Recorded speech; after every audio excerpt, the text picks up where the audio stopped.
Hey, salut les passionnés du no-code et bienvenue sur Coda French. Je m'appelle Thierry et comme vous, j'ai cherché un outil no-code simple et efficace à prendre en main. Je suis débutant en montage vidéo également et je ferai de mon mieux pour vous offrir la meilleure expérience possible. Générique.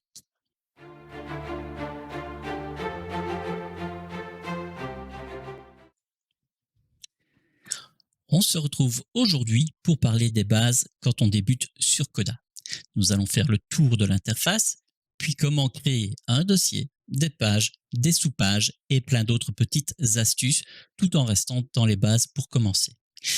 Si vous désirez une présentation plus en profondeur ou tout simplement que l'on crée un petit projet ensemble, eh bien laissez-moi en commentaire vos propositions. Passons maintenant à la présentation de l'interface. Quand vous arrivez pour la première fois sous Coda, vous avez ce genre de page qui s'affiche avec votre workspace. Donc, le workspace, ça équivaut à un docmaker, donc votre document principal pour lequel vous allez tout stocker dedans.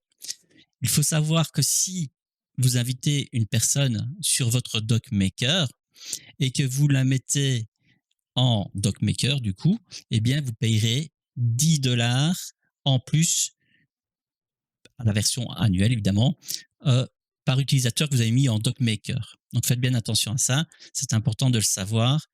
Et ce serait un peu bête de perdre de l'argent si on invite une personne juste pour faire une petite vue d'un projet, par exemple. Donc voilà. Ceci mis à part, maintenant, donc vous arrivez sur l'espace avec les templates. Donc les templates, on peut le voir ici, ce sont des modèles prédéfinis qui ont été conçus par Coda et qui vous permettent de démarrer assez vite sans se prendre la tête. Je vous recommande d'un petit peu regarder ce qui se fait dans les templates pour voir ce qui est possible de faire, vous faire un petit peu la main et une fois que vous avez compris le fonctionnement des bases, bah, vous effacez votre template et vous débutez à partir de zéro. Ce qui est bien, c'est que depuis peu, Coda a mis en place un petit système, donc le Meet Coda, qui permet justement de suivre quelques étapes assez facilement. Donc j'ouvre la page, ça ressemble à ceci. Et donc, bon, pour ceux qui ne comprennent pas l'anglais, on peut traduire normalement en français. Moi, mon traducteur, je ne sais pas pourquoi il ne fonctionne pas, mais bon, bref. Et donc, vous cliquez sur le lien. Ceci, c'est un lien sous forme de card. Donc, vous cliquez dessus et vous avez une série d'actions que vous pouvez faire pour essayer de comprendre le fonctionnement de Coda avec des choses assez simples en soi. Donc ici, par exemple, il demandait de cliquer sur le bouton et ainsi de suite. Derrière, c'est juste un petit appel à l'action. Et là, vous pouvez choisir si vous voulez mettre une étoile, une flamme, plus et ainsi de suite, ou faire un vote tout simplement. Donc là, vous pouvez mettre aussi les numéros, ou bien les people, ou ne rien mettre du tout. Ça, c'est à vous de voir. Vous pouvez changer la taille aussi. Donc ça, c'est assez simple et c'est assez pratique à mettre en place. Donc, il vous montre comment faire avec le slash, à quoi vous avez accès. Donc, vraiment, depuis peu, ils ont fait de gros progrès à ce niveau-là. Et ils ont mis des choses en place vraiment pour guider l'utilisateur qui arrive sur Coda. Et je trouve ça vraiment chouette. Maintenant, il y a 3 niveaux, donc 3 pages différentes, avec la collecte de données, par exemple, comment les utiliser, comment donner du style. Vraiment, c'est super bien foutu, quoi. Comparé à ce que j'ai eu quand j'ai commencé Coda, on n'avait pas tout ça. Donc c'est chouette de voir ce qu'on peut faire aujourd'hui avec ça. En plus de cela, si vous allez en bas à droite sur Learn and Help et que vous allez sur Learn Coda, vous avez accès à un petit tutoriel interactif. Donc si vous faites Start Tutoriel, vous avez donc une page qui s'ajoute avec une petite vidéo d'explication qui vous dit quoi faire. Et donc, vous n'avez plus qu'à remplir les objectifs qui sont proposés. Et une fois que vous aurez terminé, bien dans la colonne ici, dans Learn Coda, vous aurez 1 sur 2, puis 2 sur 2. Si après tout ceci, vous avez encore un peu de mal à comprendre le fonctionnement de Coda, ce n'est pas très grave. Il y a encore une structure derrière qui va vous aider. Donc, vous avez une série de vidéos que je vous recommande vraiment de regarder. Les vidéos pour débutants, les astuces rapides, les formules très importants. Franchement, passer un peu de temps dessus pour les lire et les étudier un petit peu, entre guillemets, parce que vous allez les utiliser de plus en plus souvent. Elles ne sont pas compliquées en soi, mais il faut savoir les utiliser. Mais ça fera l'objet d'une vidéo prochainement aussi, ça. Donc là, vous naviguez un petit peu dans ce qui est proposé, puis vous regardez ce qui vous intéresse. Donc voilà. Ensuite, vous avez la communauté, donc qui vous sert de support également. Donc c'est un forum et ce forum est vraiment super bien fait. Si vous cherchez une réponse à votre question, vous tapez donc votre question tout simplement en anglais évidemment, puisque le forum est en anglais. Et une fois que vous avez fait ça, vous allez avoir une série de réponses probablement à votre question. Mais si vous ne trouvez pas, vous avez des catégories. Donc, si vous voulez de l'aide de la communauté directement, vous cliquez sur Ask the Community. Et là, vous voyez que, par exemple, il y a eu 25 vues sur cette question et la dernière vue, elle a été faite il y a 27 minutes. Hein, donc, ici, on peut regarder ce qui a été proposé. Et ici, par contre, là, on peut traduire en français. Donc, pas de souci pour comprendre, même si on ne parle pas anglais. Ce qui est mon cas. Enfin, je ne parle pas, mais je comprends quand même un petit peu. Donc voilà, la communauté, très, très, très importante. Il faut vraiment y passer du temps parce que c'est là que vous allez apprendre le plus. Donc là, par exemple, moi, j'ai les nouveaux messages depuis la dernière fois et ainsi de suite. Donc, une fois que vous avez fait ça, donc là, on peut fermer pour le moment. Vous avez aussi la page des formules. La page des formules, c'est une des pages aussi sur laquelle vous allez passer énormément de temps. C'est là que vous allez trouver les formules qui vont vous aider à mettre en place vos projets. Hein, si vous travaillez sur les tableaux, sur les dates, si vous voulez filtrer, faire des mathématiques aussi. Donc, il y a vraiment énormément de formules. Alors, ça peut faire peur au début. Maintenant, on ne les utilise pas toutes. Il y a des formules qu'on n'utilise probablement jamais. Donc, il ne faut pas hésiter à les regarder. Les plus fréquentes, c'est Formula Map, Format, This Row, Sequence, Last, First, List Combine, NTH. Il y en a d'autres. Hein. Je ne sais pas trop encore lesquels. Filter, oui, voilà, c'est ça. Enfin, il y en a plein d'autres, quoi. Donc, il ne faut pas hésiter à chercher, à poser vos questions et on fera notre possible pour vous aider dans la communauté. Après, vous avez aussi une liste des raccourcis. Donc, c'est assez pratique pour mettre en gras, en italique, souligné et ainsi de suite, pour faire les paragraphes, les inserts, les tables, les raccourcis généraux et ainsi de suite. Hein, d'ailleurs, par exemple, un raccourci le plus important de tous et le plus facile, c'est le slash. Et quand vous faites un slash, eh bien, vous avez accès à toute une série d'actions possibles. Par exemple, créer une table. Si je crée une table, je vais prendre une table blanche. Voilà, votre tableau, il est prêt. Vous n'avez plus qu'à renommer, changer le type de colonne en fonction de ce que vous avez besoin. Si par exemple, je veux mettre des dates, eh bien, je vais dans colonne type, date, et je mets date. Et dans le format des dates, il faut savoir qu'il y a des options. Et dans les options, vous choisissez en fonction de vos préférences et du format dans lequel vous souhaitez voir les dates affichées. Moi, je les veux au format européen. Et donc, si je clique ici, je peux mettre la date du jour et j'ai la date. Vous avez plein de choses. Vous pouvez ajouter des formules, faire du conditionnel format. Admettons que, par exemple, je veux que cette colonne, ça soit un row ID, comme on appelle ça. Donc, une façon d'avoir une numérotation de nos rangées, nos colonnes. Donc, je fais row ID et vous voyez, ça me met 1, 2, 3 et ça va le faire autant de fois que nécessaire en fonction des lignes que vous ajoutez.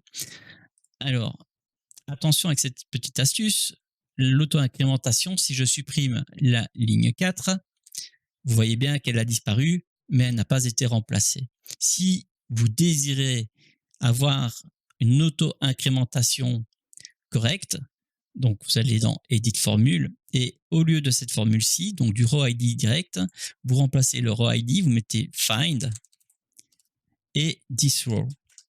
Voilà. Et maintenant, alors pourquoi est-ce qu'il me met -1 ? Alors, hop. Attendez, je vais changer thisTable.find thisRow. Voilà. Si j'écris la formule correctement, ce sera mieux. Pourquoi thisTable? Parce que c'est cette table et je veux qu'il m'affiche donc toutes les lignes de ce tableau dans cette colonne. Maintenant, quel est l'avantage de faire ça aussi? C'est que si je veux faire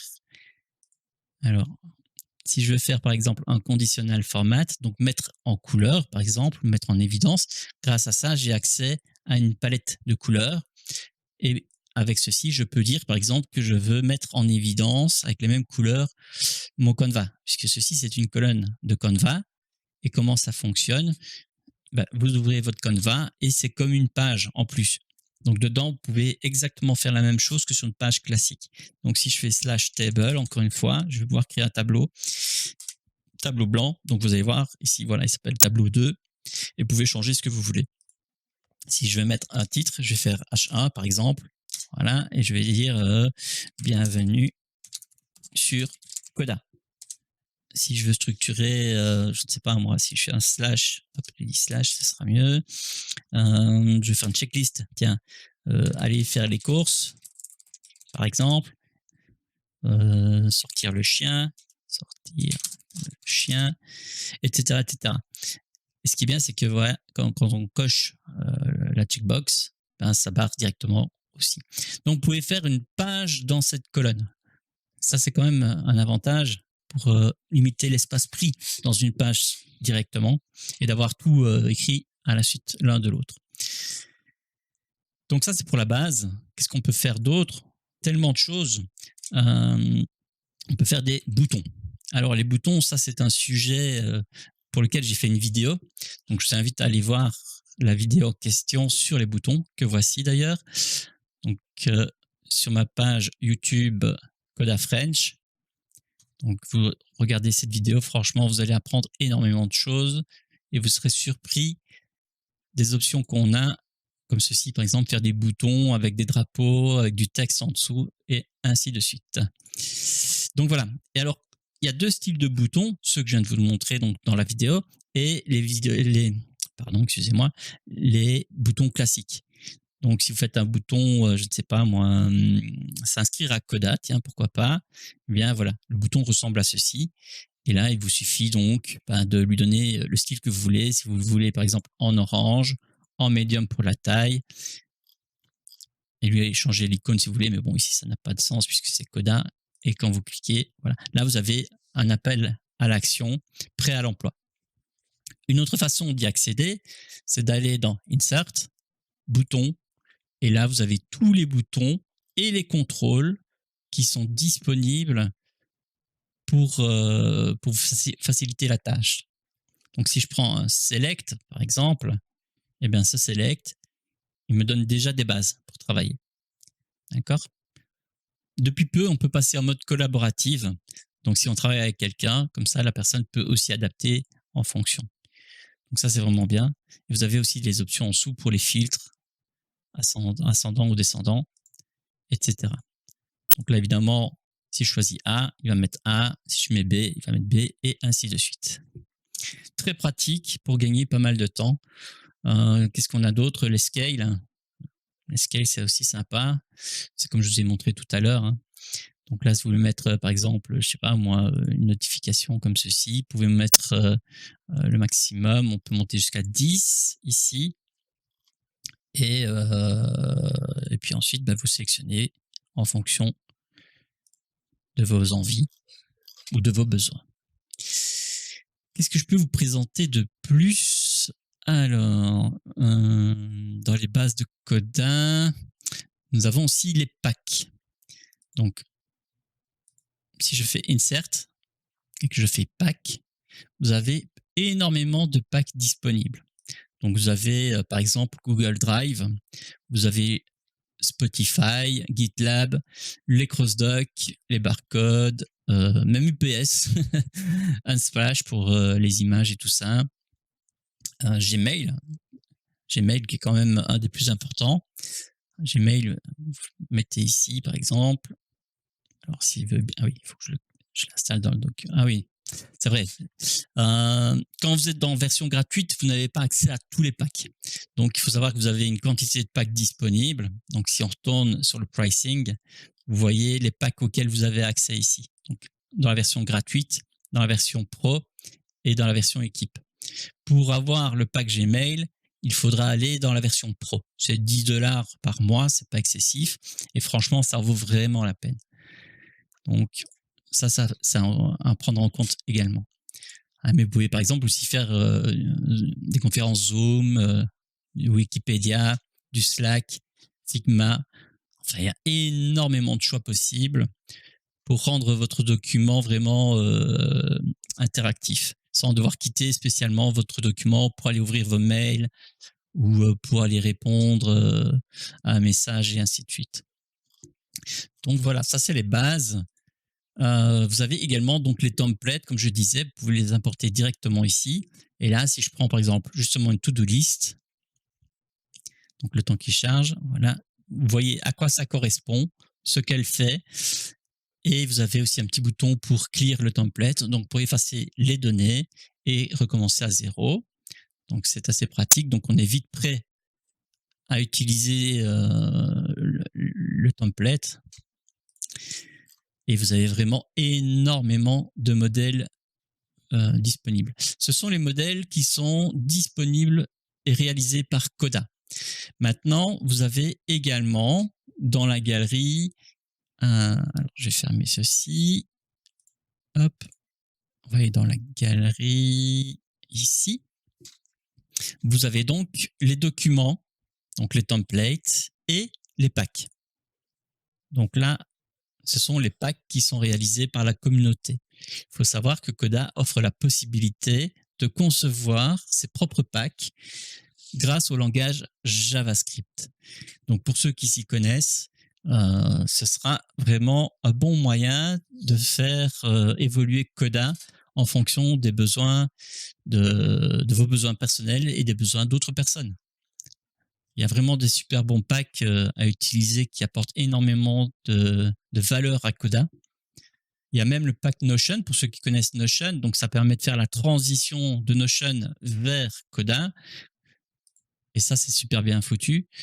Donc, si par exemple, je veux créer un nouveau document, donc je viens ici sur MyDoc et je fais New Doc, et bien ici, je peux directement importer Notion. Donc, mon contenu de Notion, je peux l'importer directement. Et évidemment, tout ne fonctionnera pas. Hein, les formules ne sont pas les mêmes, mais elles sont assez faciles à adapter. Ensuite, on a vu donc qu'on a des dossiers. Les dossiers, vous en avez un de base qui est sous forme de cadenas, puisque c'est votre dossier privé. Mais si vous faites plus, vous pouvez créer un dossier que vous partagez ou un dossier privé si vous êtes, comme il est indiqué, sur le plan team. Et uniquement sur le plan team. Et supérieur, évidemment. Voilà. Donc ça, vous pouvez créer un dossier, c'est très simple. Hein, vous le mettez formation, par exemple, Coda, voilà. Et ici, vous avez un nouveau dossier. Donc si je clique dessus, je peux faire un changement d'icône et mettre l'icône de Coda, par exemple, rajouter une petite description.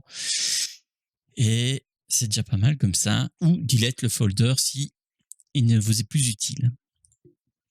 Donc voilà.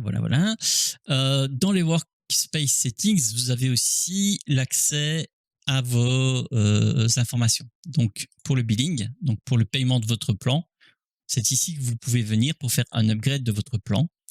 Ou bien, si vous voulez faire le parrainage, donc vous faites Refer, ça va vous ouvrir un lien.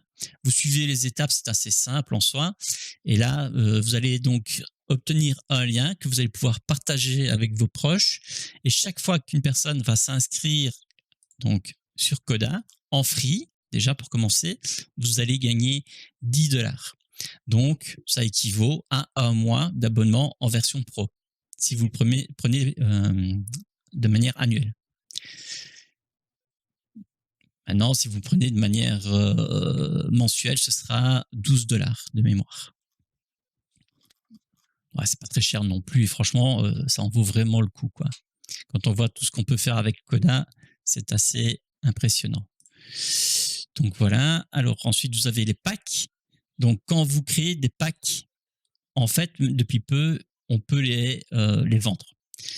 Mais malheureusement, pour la partie européenne, genre Belgique, France et tous ces coins-là, on n'y a pas accès. Les seuls pays actuellement où on peut se faire payer nos packs, ce sont ceux-ci. C'est pas très grave, ça viendra, hein, c'est juste une question de temps, ça vient de sortir. Et là, vous avez toutes vos souscriptions. Donc là, c'est encore très simple aussi. Et voilà. Sinon, je pense que j'ai fait le tour. Dans les accès, pareil, les activités, rien de particulier à dire. Dans les documents même, donc le MIT-CODA, comme expliqué, c'est ce document qui va vous permettre d'apprendre les bases. Assez pratique. Ah oui, justement, je vois ici que je suis à 96% de mon quota. Comment je le sais? C'est déjà de 1 parce qu'il me le dit, mais en plus, quand je vais dans les paramètres, dans statistiques, là, j'ai l'information qui me dit, voilà, je suis à 39 sur 1000 en ligne, d'accord? Donc, une ligne, c'est ceci, hein, dans un tableau. J'ai 18 vues de table, j'ai 16 boutons, 10 pages et 4 formules. Voilà. Donc ici, vous avez un décompte des mots sur toutes les pages et ainsi de suite. Vous avez vraiment pas mal d'informations pour vous aider à réduire si vous voulez rester en version gratuite ou pour voir si vous devez upgrader ou non votre formule. Moi ici, c'est parce que dans la version actuelle, c'est une version gratuite, mais qu'avec le MIT-CODA, donc le document fourni de base, eh bien, il y a pas mal d'informations qui sont données.